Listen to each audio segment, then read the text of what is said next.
Gibby, what's wrong with Buehrle? I told you he was due. Right? Yeah. Hey, we're excited for him. You know, I to be honest with you, I'm as excited about that one as the 200th because I think it's been 10, 11 years since he beat those guys, and he's won 200 games. He's been, he's had an amazing career, no hitter, perfect game, and he got the monkey off his back tonight. So that's I know I feel good. I don't know how he feels, but I don't know how his body feels. John, Buehrle had to battle a little bit in that fifth inning. Did that play a role in deciding to take him out after 5, or what were you thinking? Yeah, no, I just thought 5 innings, the way things have gone for him over the years against those guys, and we had our bullpen really was too rested. Osuna, Loop, and those guys, and Cecil, and with the off day tomorrow, they really needed a pitch. So, that was all the deciding factor. But, Buehrle, I mean, when he pitches, I mean, he's one of those guys. He's a contact guy. He's not getting a lot of strikeouts. So I mean, when there's guys on base for him, but he's that's not unfamiliar to him. But he's got that knack. When he pulls out a big pitch, he does that. That shouldn't surprise anybody. Gibby, I know it's only 2 games so far, but how impressed are you with the approach that Chris Colabello is showing at the plate? Yeah, I don't know how he can do any more than he's done. We liked him when we signed him. He was kind of the odd man out in spring training, the way things stacked up. But everybody's always felt he could hit. He did a nice job with Minnesota last year. And, we talk about guys, Donaldson, Martin, some of those guys that are, really into the game. As the game's going on, they're talking it, they're intense with it.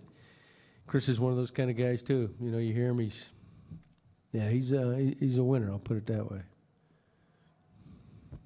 Give the Buehrle hit 86 once today. He had a couple 85s, which for him is significantly better than earlier this season. But did you see his fastball usage was also up a little bit based on the numbers for this season. Did you see a difference in his mix and maybe a bit more pop from his stuff today? Yeah, I definitely thought it was better. He scuffled the last couple times out. And really, didn't have anything he could go to. I thought he was much better tonight. Personally, I don't mind it when it's a little bit lower than 85, 86. That's kind of in that happy zone, I like it a little bit. But that's always debatable. But the guy wins, He's done it his whole career. But I know he's got to be feeling good. Mentally, anyway.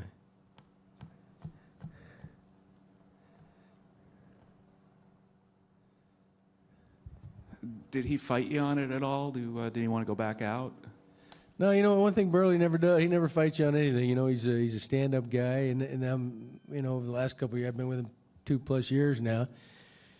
And there's times that, that I'm sure he wanted to stay in or things like that. But, he's a true professional. I explain my way of thinking. He lives with it. He's not one of the, he's never complained about anything. But I try to be fair with all the guys, and I try to use my best judgment. And, another great pitcher was here, Halladay. Was kind of the same way, you get ripped for taking him out sometimes, but, guys that are stand-up guys, you know what, they that's your plan, that's your plan. Doesn't always work, but if you do take them out too early, that never works either. John, you guys never said this, but I think a lot of us kind of thought that Colabello might be coming up as kind of a short-term thing. But the way he's looked the last couple of games, does that kind of force you guys to give him a look even when Saunders comes back, for example, on Friday? Well, nobody ever said that he was going down or that it was a short-term look. So, we have an off day today. We'll kind of we'll sit down and talk about the team a little bit and come up with something.